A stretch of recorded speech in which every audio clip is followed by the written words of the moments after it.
오늘 우리에게 주시는 말씀 여호수아 22장 10절에서 19절까지 말씀입니다. 여호수아 22장 10절에서 19절 한 절씩 저희들이 읽겠습니다.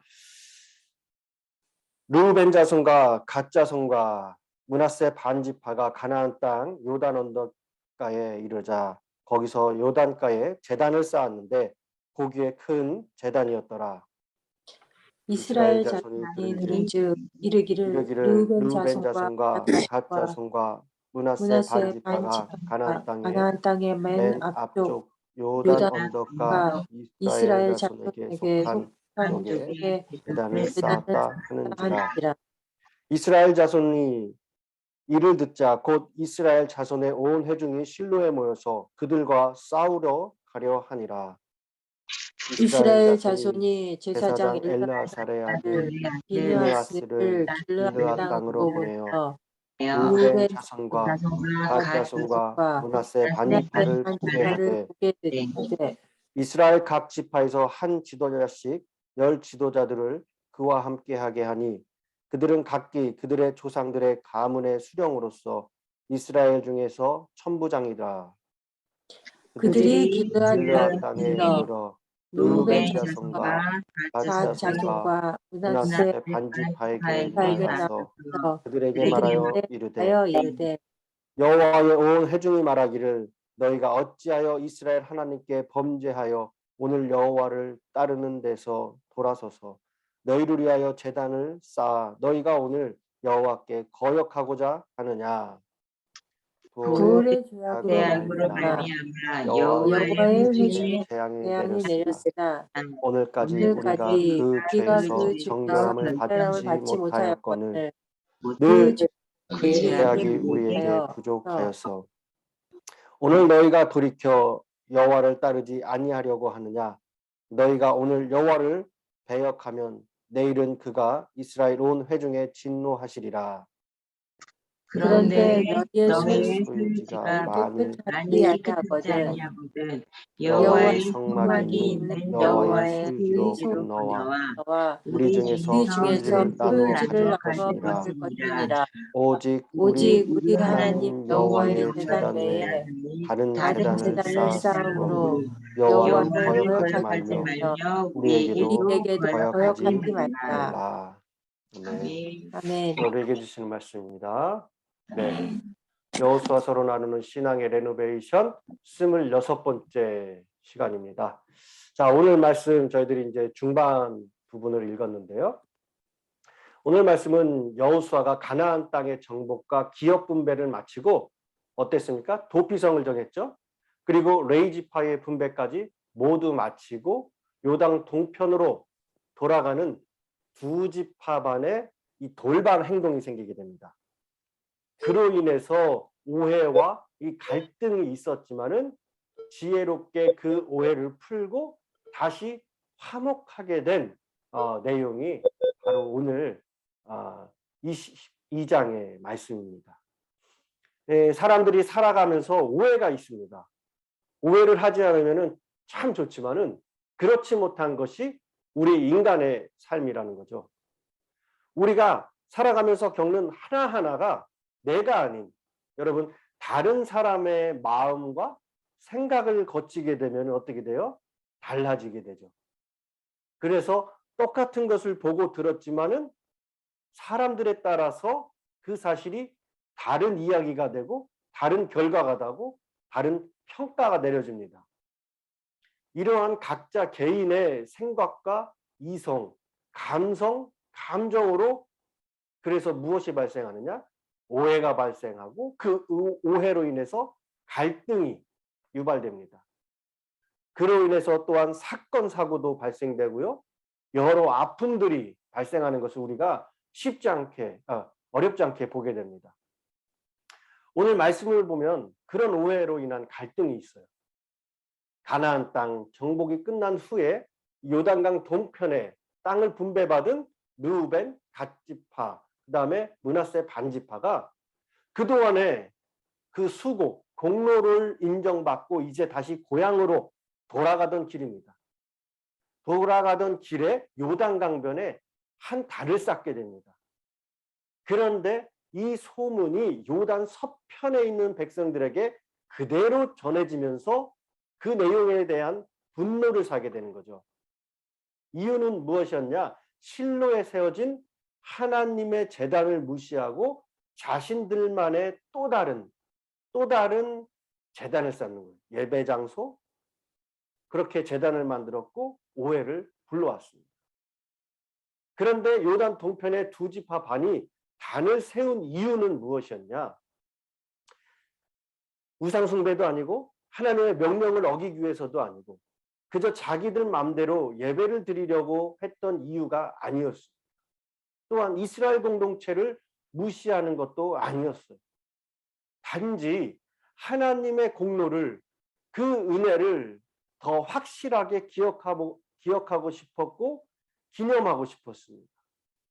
이 이스라엘의 연합을 목적으로 세운 이 상징적인 단이었어요.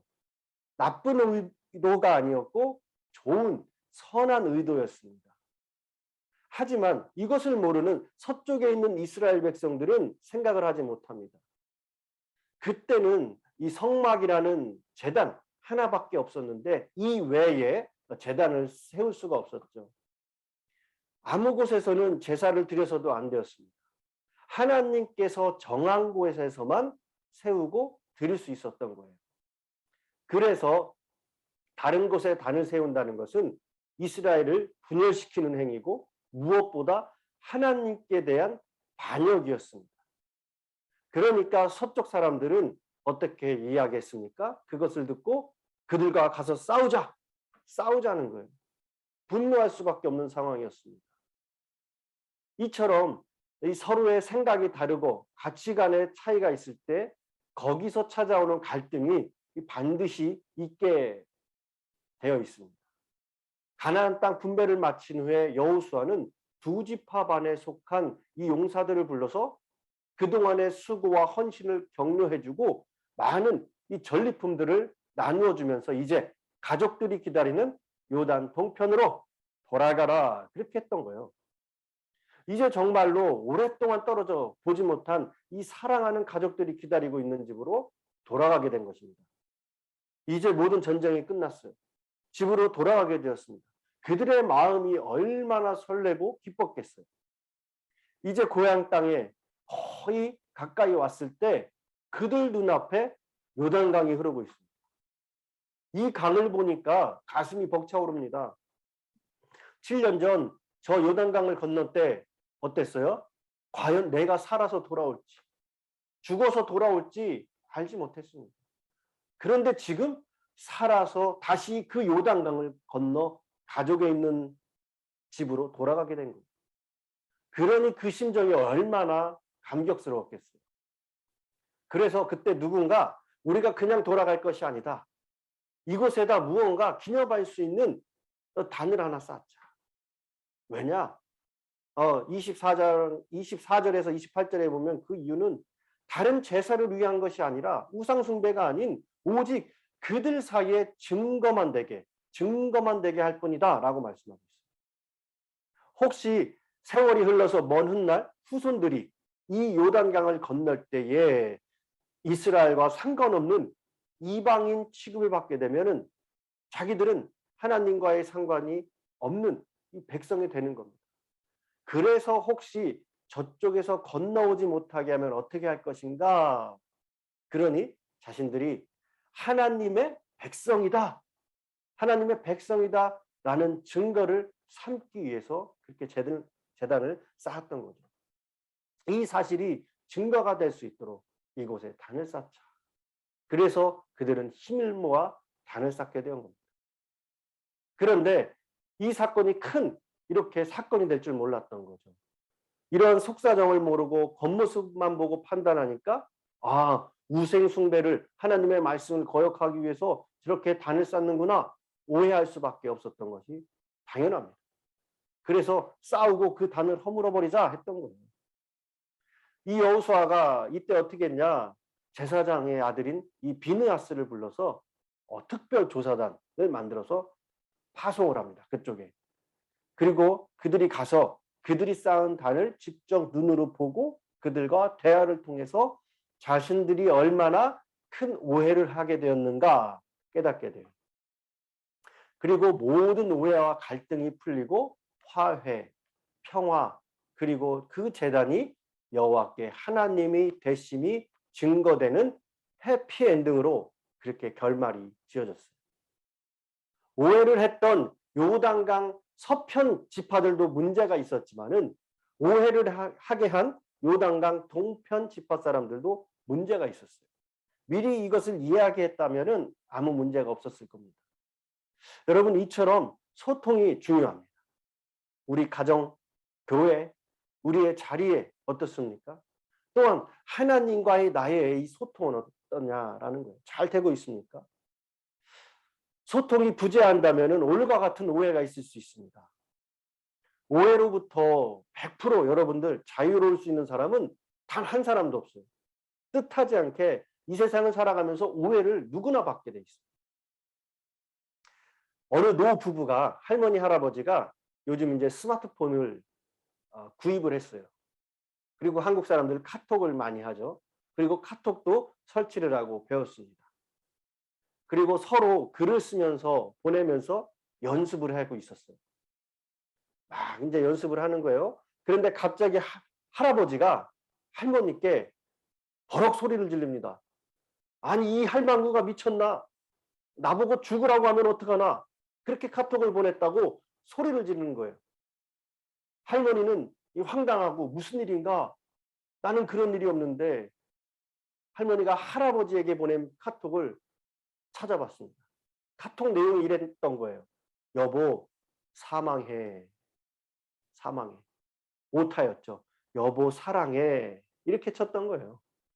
그렇습니다, 여러분. 지금 내가 누군가를 오해할 수도 있고 뜻하지 않게 오해를 받을 수도 있고, 그런데 그때 우리는 어떻게 해야 되느냐?